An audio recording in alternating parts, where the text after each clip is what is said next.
Divisible profit,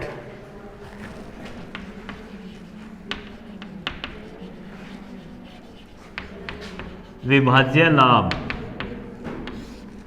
divisible profit वो profit होते हैं जो अवेलेबल होते हैं शेयर होल्डर्स के लिए डिविडेंड डिक्लेयर करने के लिए।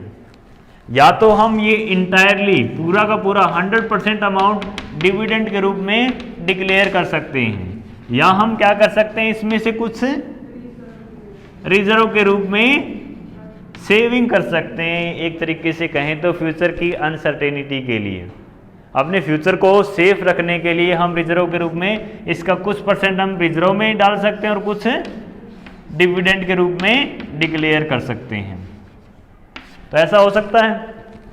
ये जो डिविजिबल प्रॉफिट हैं, ये कौन से प्रॉफिट हैं? ये वो प्रॉफिट हैं जो हमने अर्न किए हैं किसी भी अकाउंटिंग पीरियड में आफ्टर ऑल एक्सपेंसेस और आफ्टर टैक्सेस एंड डेप्रिसिएशन। अगर हमने डेप्रिसिएशन चार्ज की है तो वो भी हमने राइट ऑफ कर दी है, और अगर हमें टैक्स पे करना है तो वो भी हम पे कर चुके हैं। उसके बाद का जो प्रॉफिट रह जाता है वो हमारा क्या है? Divisible profit. तो हम लिख सकते हैं profit after tax and depreciation, ऐसा कुछ हम लिख सकते हैं। तो अगर हमने जो statement of profit and loss का प्रोफॉर्मा स्टडी किया था, अगर वो आपने स्टडी किया था तो वहाँ से आप इजीली समझ सकते हो कि डिविजिबल प्रॉफिट क्या है, जिनके ऊपर शेयर होल्डर का राइट होता है। आ जाओ भी अंदर आ जाओ, बाहर नहीं खड़े रहना। तो ये डिविजिबल प्रॉफिट आपके इस तरीके से आप इनको ट्रीट कर सकते हो, या तो रिजर्व में ट्रांसफर करोगे या फिर डिविडेंड के रूप में डिक्लेयर कर सकते हो। अब डिविडेंड डिक्लेयर करने का जो राइट है या फ्रीडम है वो किनको दे रखी है? डायरेक्टर्स को। डायरेक्टर क्या कर सकते हैं? फ्री हैं डिविडेंड डिक्लेयर करने के लिए। अब डिविडेंड का डिक्लेरेशन भी आपका हो सकता है। डिविडेंड आपके डिक्लेरेशन बेस पे 3 टाइप्स के हो सकते हैं। फर्स्ट ऑफ ऑल हम डिस्कस करने जा रहे हैं इंटरिम डिविडेंड। Interim dividend. दूसरा हमारा है प्रपोज डिविडेंड, और लास्ट हमारा फाइनल डिविडेंड, या इसको डिक्लेयर डिविडेंड भी बोलते हैं। फाइनल डिविडेंड या डिक्लेयर डिविडेंड।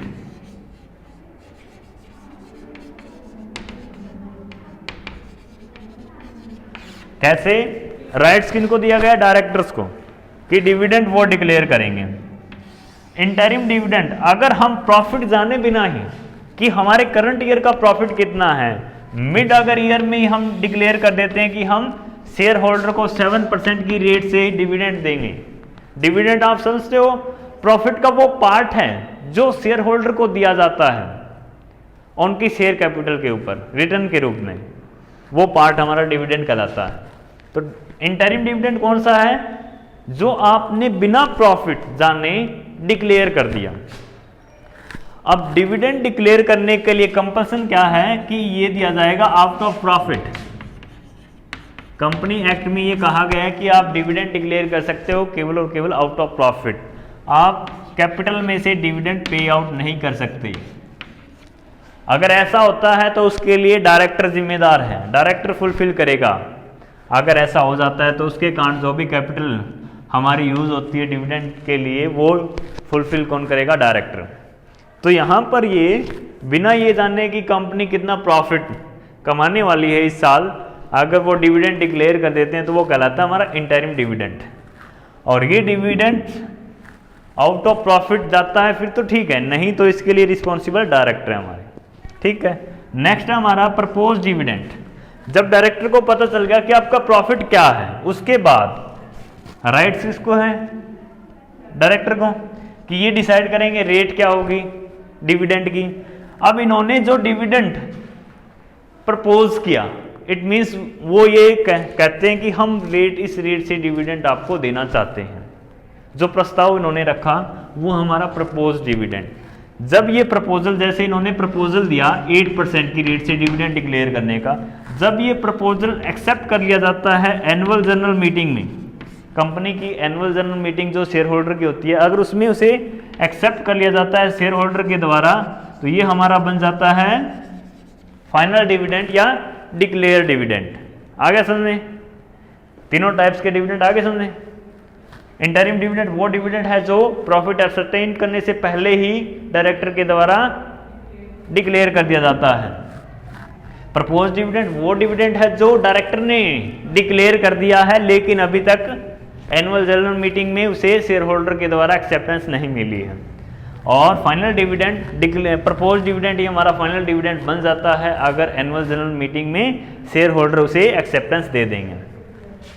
शेयर होल्डर को इस रेट में चेंज करने का कोई राइट नहीं है, वो इस रेट को इंक्रीज नहीं कर सकते। हाँ, डिक्रीज किया जा सकता है शेयर होल्डर की कंसेंट से, हम इस रेट को डिक्रीज कर सकते हैं लेकिन शेयर होल्डर इसे इंक्रीज नहीं कर सकते। आ गया समझ में? अब ये तीनों ही तरीके के जो डिविडेंड डिक्लेयर किए जाते हैं इन पर एक टैक्स लगता है CDT, कॉर्पोरेट डिविडेंड टैक्स। 1997 से पहले तो क्या होता था, ये जो डिविडेंड दिए जाते थे इनके ऊपर टैक्स पे कौन करता था? Share holder. हमने कंपनी ने डिविडेंड दे दिए, अब डिविडेंड वो टैक्सेबल होते थे शेयर होल्डर के हैंड में 1997 से पहले। लेकिन 1997 के बाद क्या हुआ? अमेंडमेंट हुआ कंपनी एक्ट में, नहीं सॉरी फाइनेंस एक्ट में, और उसमें ये डिसाइड कर दिया गया कि डिविडेंड टैक्स फ्री होगा शेयर होल्डर के हैंड में, उसके ऊपर टैक्स पे कर दिया जाएगा कंपनी के द्वारा ही। कॉर्पोरेट डिविडेंड टैक्स पे किया जाता है कंपनी के द्वारा ही, जो कंपनी डिविडेंड डिक्लेयर करती है वही पे करेगी कॉर्पोरेट डिविडेंड टैक्स CDT। तब उसकी रेट रखी गई थी अप्रॉक्सीमेटली 10% जब ये अनाउंस हुआ था। लेकिन आज की डेट में इसकी रेट, एक्चुअल रेट तो हमारी 20.387 है, शायद 358 है जो ग्रोसअप रेट है, लेकिन एक्चुअल रेट इसकी क्या है? 15%। तो डिविडेंड जो आपने डिक्लेयर किया है उसकी ग्रोसअप वैल्यू पे, और 12% हमारा सरचार्ज लगता है, और 3% एजुकेशन सेस। कुछ इस तरीके से ये फिर ग्रोसअप होके बनती है हमारी 20.358। अब कैसे बनती है ये हम डिस्कस कर लेते हैं। जैसे एक एग्जांपल हम ले लेते हैं, कंपनी ने डिविडेंड टोटल इंटरिम और प्रपोज या डिक्लेयर डिविडेंड के अकॉर्डिंग टोटल डिविडेंड उन्होंने पे किया 5 लाख। अब इस 5 लाख के ऊपर टैक्स पे करना है किसको? कंपनी को। अगर कंपनी 5 लाख डिविडेंड दे रही है तो कंपनी इसके ऊपर टैक्स पे करेगी। वो टैक्स क्या कहलाता है? CDT, कॉर्पोरेट डिविडेंड टैक्स, या कई बार इसी DDT भी बोल देते हैं, डिविडेंड डिस्ट्रीब्यूटेड टैक्स, कुछ इस तरीके से भी इसका नाम है। CDT, कॉर्पोरेट डिविडेंड टैक्स, ये कैलकुलेट, इसकी रेट जो एक्चुअल हमें दी गई है 15%, वो दी गई है ग्रोसअप पे, ग्रोसअप वैल्यू पे। इट मीन्स, इसका मतलब क्या है कि आपका जो 15% टैक्स है वो इसी वैल्यू में इन्वॉल्व है। तो ये वैल्यू किसकी है फिर? जैसे मैंने आपको फर्स्ट ईयर में बताया था, वैल्यू डिवाइड बाय है किसकी इंटू में चाहिए किसकी। ये वैल्यू कितने परसेंट की है? अगर इसमें 15% हमारा CDT इन्वॉल्व है तो 85% की है कि नहीं है? तो ये वैल्यू है 85% की। तो 5 लाख डिवाइड बाय 85 इंटू में हमें चाहिए कितने की? 15% की। इस तरीके से आप टैक्स निकालोगे आज के अकॉर्डिंग, और फिर आप इसके ऊपर जो भी वैल्यू आएगी, जैसे हमारी यहाँ पर वैल्यू हम मान लेते हैं एक बार, यहाँ पर वैल्यू हमारी आ जाती है अप्रॉक्सीमेटली 80,000 या 1 लाख के करीबन आ जाती है, हम मान लेते हैं, हमने कैलकुलेट नहीं किया। 80,000 हमारी वैल्यू आ गई। अब हमें 12% की रेट से सरचार्ज कैलकुलेट करना है। सरचार्ज किस अमाउंट पे कैलकुलेट होगा? जो आपकी टैक्स की वैल्यू आई है इसके ऊपर, इसका 12%, इसका 12% हमारा कितना हो जाएगा? 12% अगर हम कैलकुलेट करें तो 9,600। अब इसमें ये टोटल हम कर देंगे 89,600 इसका 3% एजुकेशन सेस लगेगा। तो इस तरीके से कैलकुलेट होता है, इसका 3% हम कैलकुलेट करें तो ये आ जाएगा अप्रोक्सीमेटली 2475 या ऐसा कुछ, 72 या ऐसा कुछ आ जाएगा अगर हम कैलकुलेट करें तो वो फिर ऐड होगा। तो या तो आप इस तरीके से कैलकुलेट करो टैक्स CDT, या आपके पास डायरेक्टली ग्रोस अप करके रेट दे दी जाती है आपको 20.358, आप इस रेट से डायरेक्टली इस वैल्यू का कैलकुलेट कर लो। तो इजी हमारे लिए ये है ना, हम डायरेक्टली यही कैलकुलेट करते हैं। आपके लिए ये यूजफुल नहीं है कि आपने कैसे कैलकुलेट करना है, आपको रेट दी मिलेगी कि कॉर्पोरेट डिविडेंड टैक्स की रेट ये है, आपको इस तरीके से कैलकुलेट ही नहीं करनी। लेकिन फिर भी मैं आपकी जनरल नॉलेज के लिए बता रहा हूँ, जी के बढ़ाई जा रही है आपकी। CDT समझ गए, कॉर्पोरेट डिविडेंड टैक्स, ये हर एक कंपनी पे करेगी जो डिविडेंड डिक्लेयर करेगी, और डिविडेंड डिक्लेयर हर एक कंपनी को करना होगा क्योंकि शेयर होल्डर इसी की उम्मीद में इन्वेस्ट करते हैं कंपनी में। अब ये CDT चाहे आप प्रेफरेंस डिविडेंड डिक्लेयर करो, चाहे आप इक्विटी शेयर्स के ऊपर डिविडेंड डिक्लेयर करो, दोनों के ऊपर लगेगा।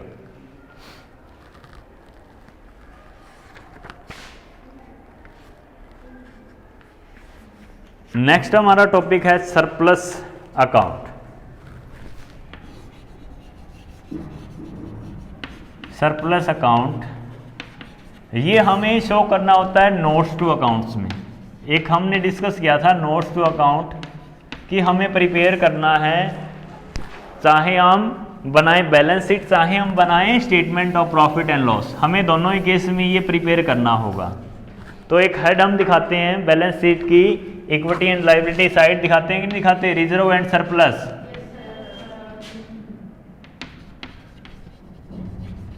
अब उसमें जो लास्ट वाला वर्ड है सरप्लस, वो हमने कैसे कैलकुलेट किया, ये हमें शो करना होता है नोट्स टू अकाउंट्स में। नोट्स टू अकाउंट्स में हम कैसे कैलकुलेट करेंगे सरप्लस, हम कैसे फाइंड आउट करेंगे।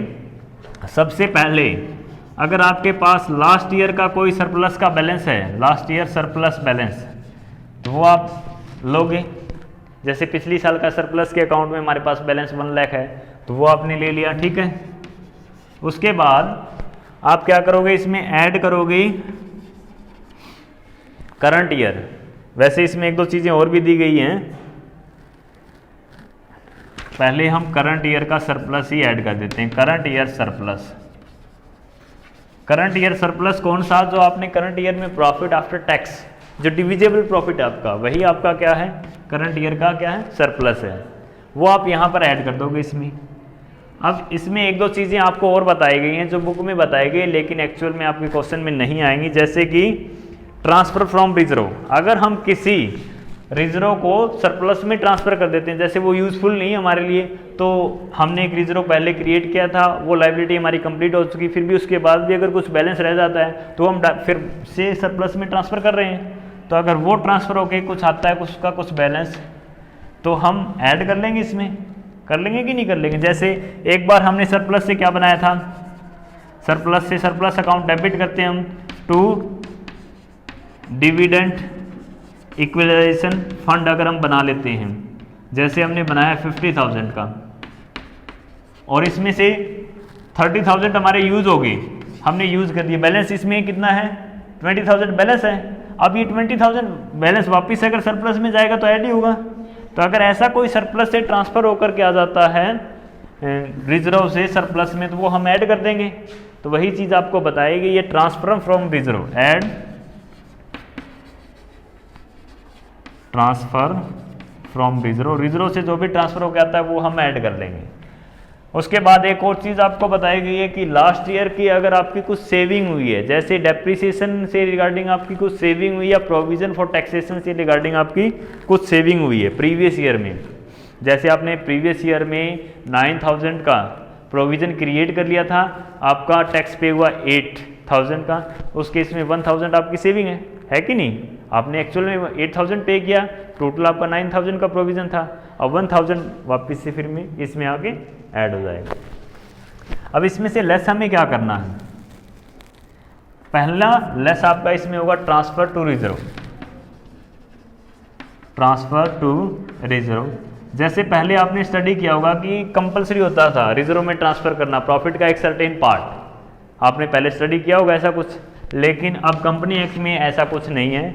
आप फ्री हो, आपकी मर्जी है, आप ट्रांसफ़र करो चाहे ना करो, आप फ्री हो। ये ज़रूरी नहीं है कि आप एक सर्टेन परसेंटेज ट्रांसफ़र करोगे रिजर्व में। अब रिजर्व में सभी रिजर्व आ जाते हैं आपके, general reserve, dividend, equalisation fund, CRR, या सभी जो रिजर्व बनाते हो आप इससे सरप्लस से, वो सभी में ट्रांसफ़र आपने जो किया वो इस वैल्यू में से आप लेस कर दोगे, क्योंकि सरप्लस में से आपने वो रिजर्व बना लिए, तो सरप्लस में तो बैलेंस नहीं रहा, वो ये लेस हो जाएंगे। उसके बाद नेक्स्ट आपका लेस क्या होगा, CDT, कॉर्पोरेट डिविडेंड टैक्स, ये लेस होगा आपका। और क्या लेस होना है इसमें से, डिविडेंड, ये मैंने पहले लिख दिया, पहले हम लेस करेंगे डिविडेंड। डिविडेंड कौन से, तीनों ही तरीके के डिविडेंड, इंटरिम, प्रपोज और फाइनल, तीनों तरीके के डिविडेंड जो हमारे पास है वो इस वैल्यू में से हम लेस करेंगे। और इसके अलावा फिर हम लेस करेंगे CDT, जो कॉर्पोरेट डिविडेंड टैक्स हम देते हैं वो लेस करेंगे। फिर उसके बाद हमारे पास जो बैलेंस रह जाता है वो हमारे लिए क्या है, क्लोजिंग बैलेंस होगा कि नहीं होगा, लास्ट का बैलेंस। ये हम दिखाते हैं बैलेंस शीट में।